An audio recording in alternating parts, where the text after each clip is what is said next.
Welcome back, everyone, to another episode of the Property Journey podcast. And if you are watching, you can see that it is just me today. Roy is currently off for a few days, so I've been tasked with doing the episode myself today. So we are on episode 14, and I decided today to just do a wee episode on a general overview so far. We're now in episode 14. We're going to do a bit of a recap on the previous 13 episodes and just talk about some of the subjects and some of the bits and pieces that we've talked about over sort of the last 13 episodes. So we've also got some good news coming up as well. If you are following us on social media, you will see that we have been obviously putting out calls for anyone that was interested in maybe appearing as a guest as well, getting a few more property experts involved, the people that are involved in the industry, getting their expertise on the podcast as well. So over the next while, we hopefully will be getting a few of these people in.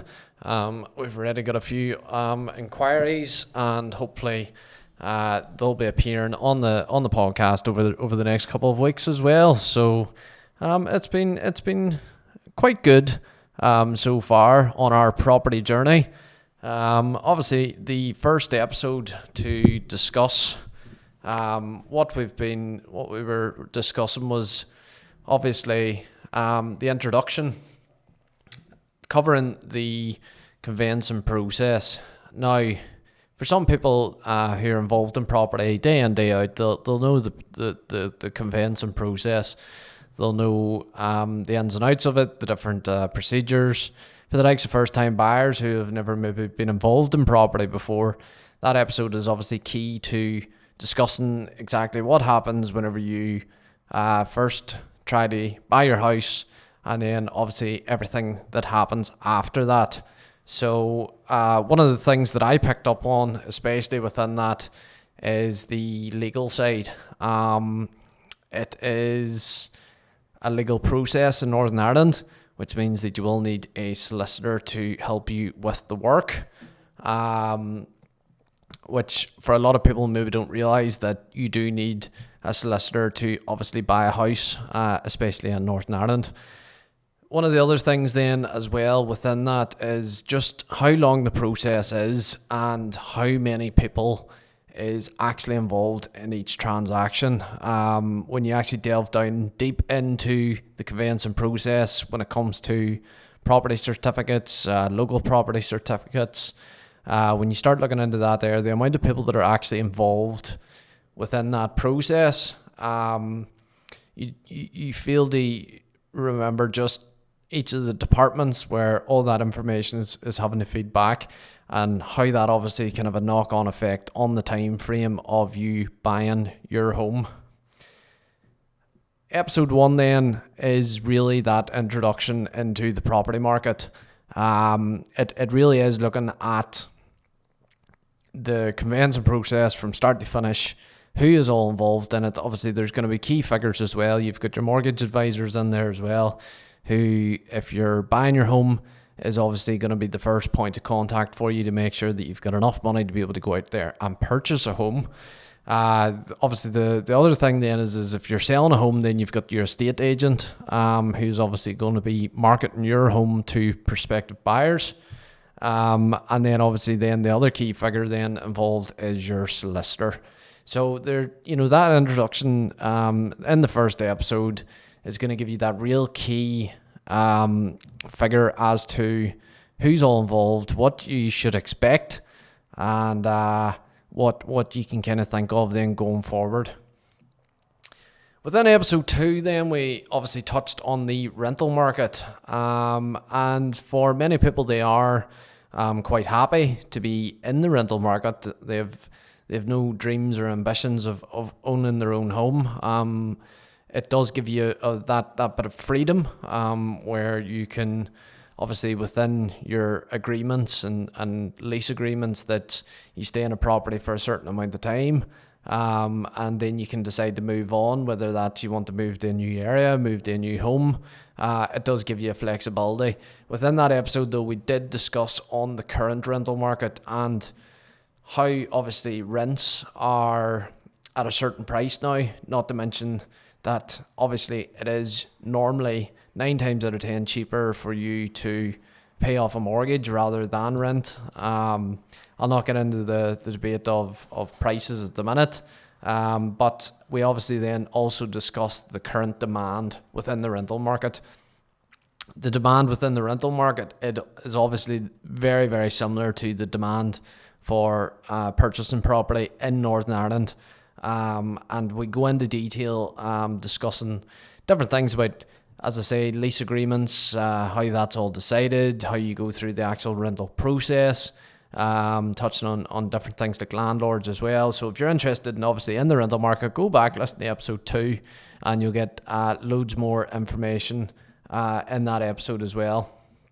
Episode 3, we obviously then touched into house prices, which again is going to fluctuate depending on the economy. There's different factors that are obviously going to affect house prices, especially within regions, whether it's you're based in a city or looking maybe to purchase within a city. Is it going to be different within your specification of the house as well?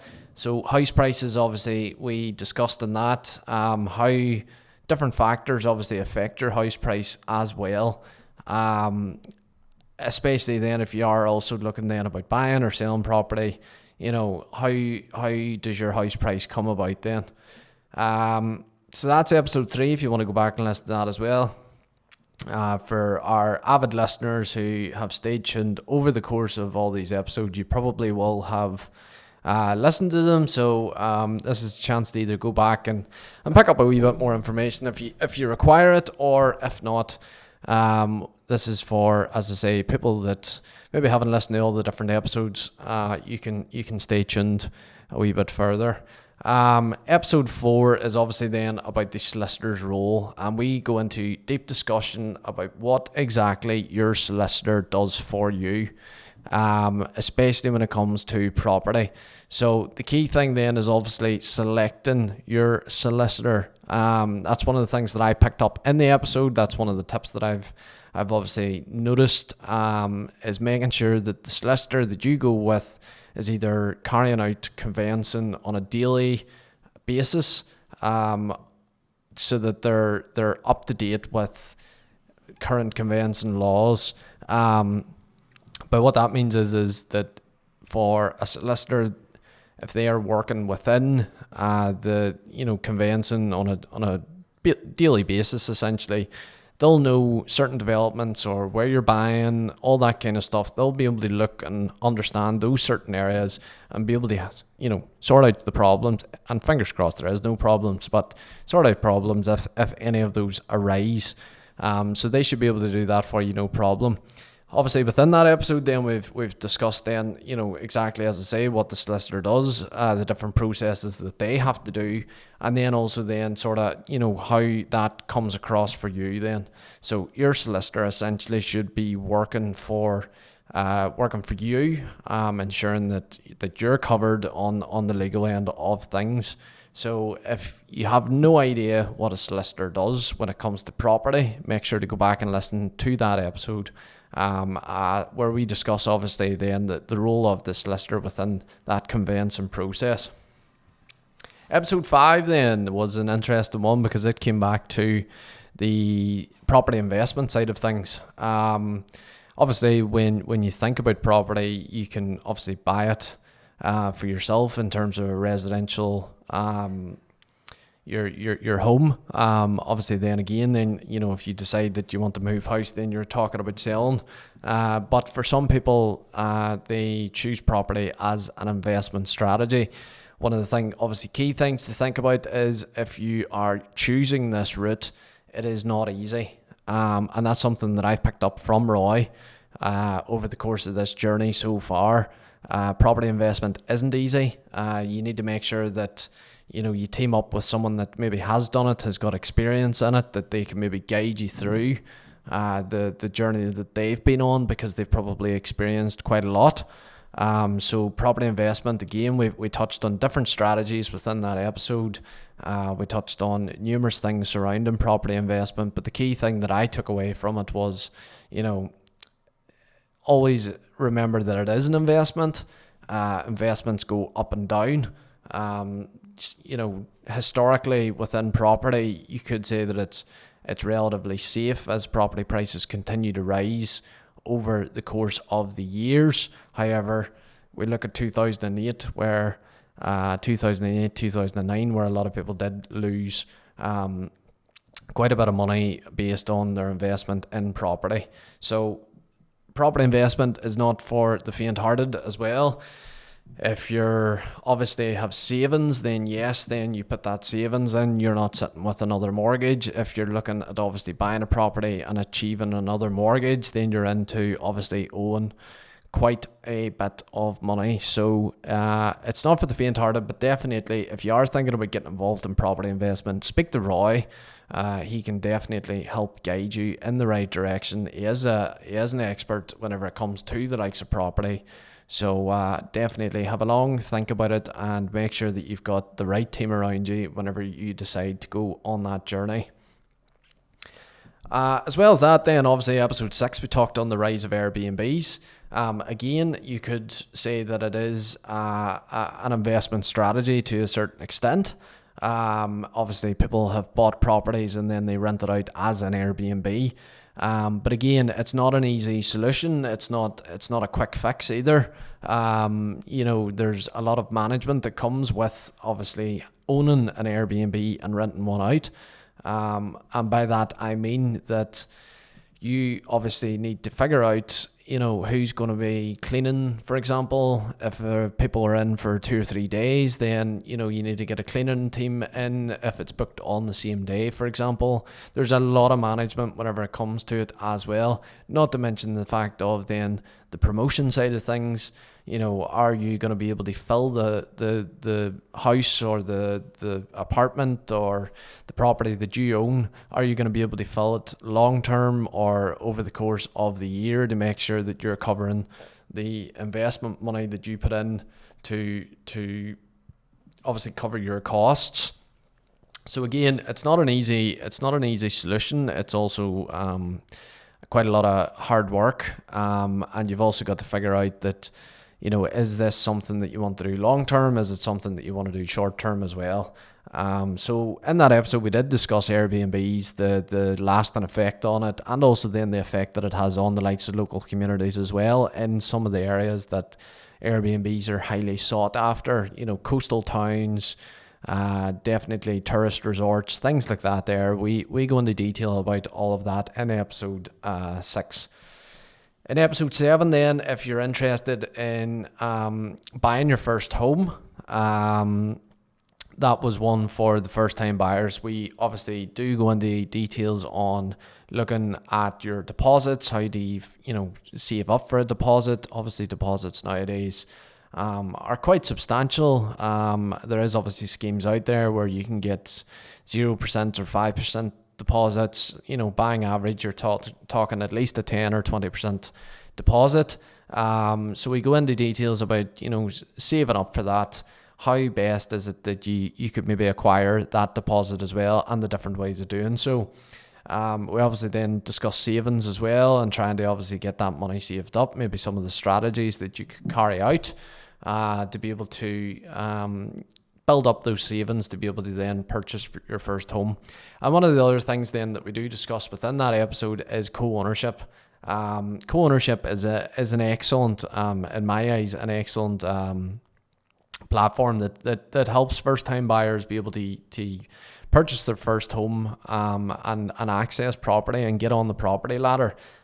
We have obviously seen quite a rise of people using co-ownership, and it is certainly a great way if you're accepted and if you're eligible of getting onto the property ladder. So we go into great detail on co-ownership and ensuring that co-ownership is available for those people that need it.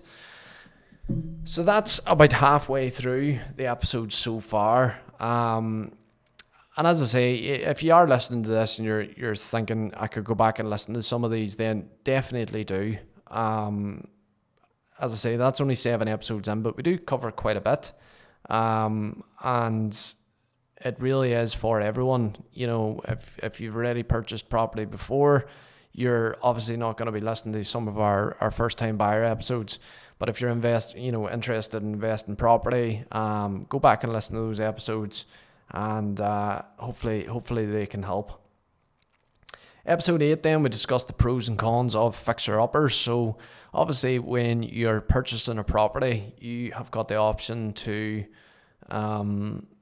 purchase a property that is maybe a new build, where you're basically what they would describe as turnkey properties. Walk in, turn the key, and you're into your nice new home, which you should have to do very, very little work to. But there is the option then of walking into a house that maybe is slightly dated. There's maybe a few things need to be changed, for example, whether it's bedrooms or kitchens or bathrooms, and it just needs slightly fixed up.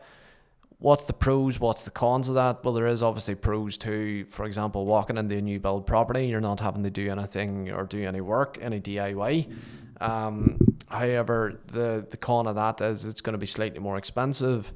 The flip side of that then is a fixer-upper, usually 9 times out of 10, is going to be slightly cheaper, because obviously there is going to be work needed to be done to it. So one of the key things that I picked up in that episode was you just need to make sure that your values and what you want to be able to achieve matches up with your expectations as well. Obviously you need to figure out then whether or not you have the budget to be able to carry out that the fixing up. There's no point stretching your budget to purchase the house and then realize that you don't have the money to be able to replace the bathroom or be able to replace the kitchen. Again, it doesn't need to be all done at the one time, but you do need to think about obviously then the work involved that is going to take place in that fixer-upper. And within that episode then as well, we also discussed then obviously whether or not if you are investing in property, the pros and cons then of obviously buying a fixer-upper as well. So an interesting episode, one that I rather enjoyed. So go back to that if you're interested in that. Moving on to episode 9 then, we obviously had the guide to self-building. Self-building is obviously a dream for many, and sometimes it's just not quite achievable. But in this episode, Roy discusses his personal experience of self-building, and then obviously all the different avenues that you need to think about when it comes to building a house. From this, we take into how you acquire the land, which you're going to obviously build the house on. If you're lucky enough that you may be a family that owns land, you might be getting gifted land, or you'll be given the right to be able to build on it as well. From that, then you're looking at obviously construction crews, getting your team around, obviously all the contractors that are going to be coming in. And as well as that, then the stress levels, which is one of the key things whenever it comes to self-building. You need to remember obviously about the stress levels of yourself when it comes to it. Are you going to be managing the site? How are you going to balance that between your job if you're working full time, as well as then obviously trying to manage the building site? How are you going to obviously then manage if you've already got family or young kids? How are you managing that? Are you going to be staying in a rental property while you're obviously building? So there's lots of things to think about whenever it comes, especially to the likes of self-building. It's just not plain sailing. Make sure that you think of all the different avenues before you pull the pin to be able to try and do that then. So that was episode 9. Episode 10, we move on to then the property investment expert, which is our very own Roy Dougan.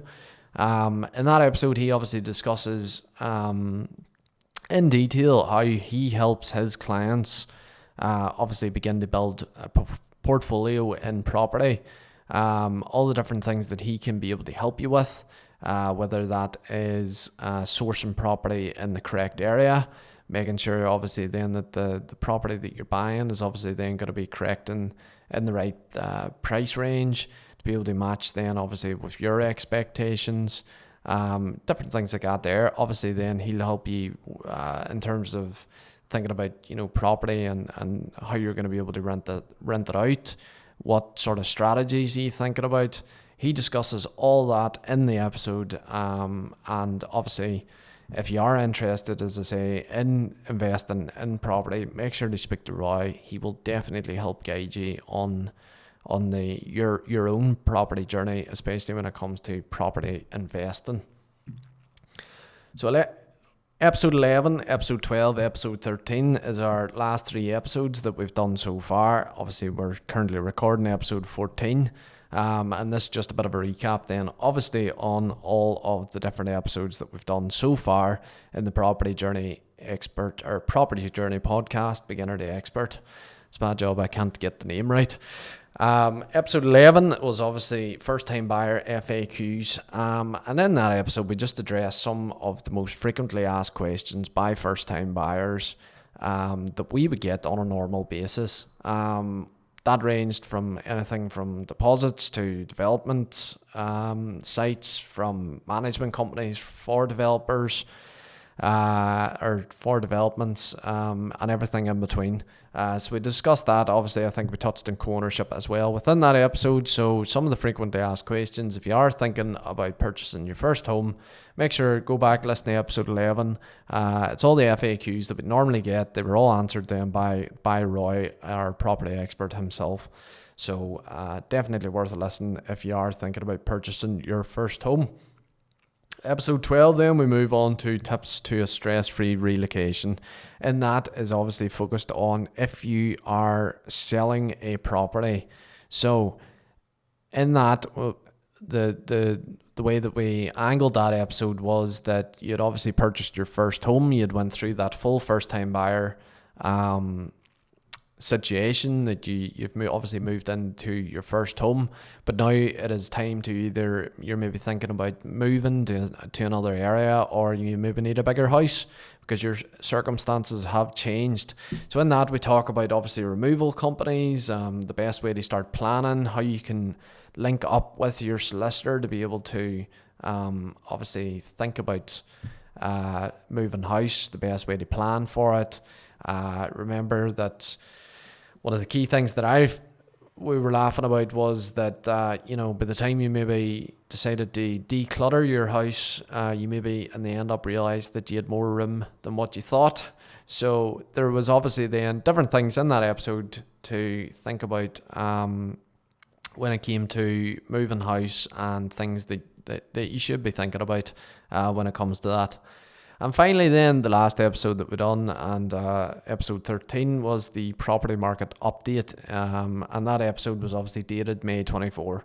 The reason that we delved into that was there is obviously high speculation around interest rates.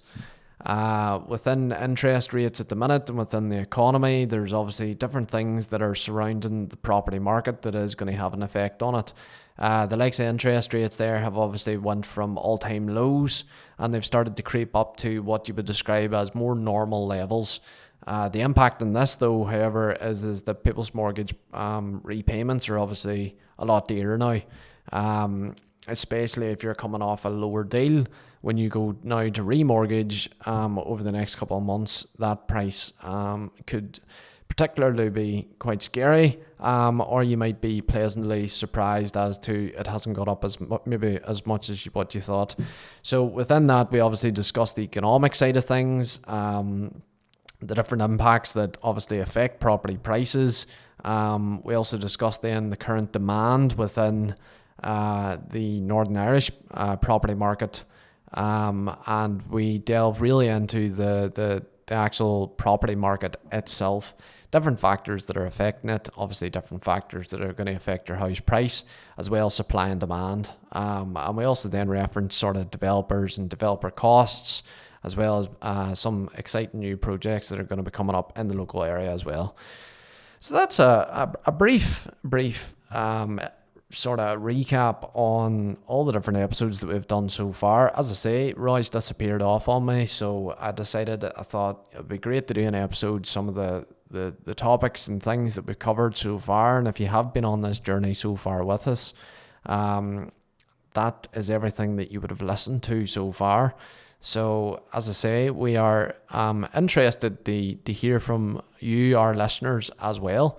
So if you find us on social media, drop us a message with maybe any of your questions. We'll be happy to answer them on the podcast as well.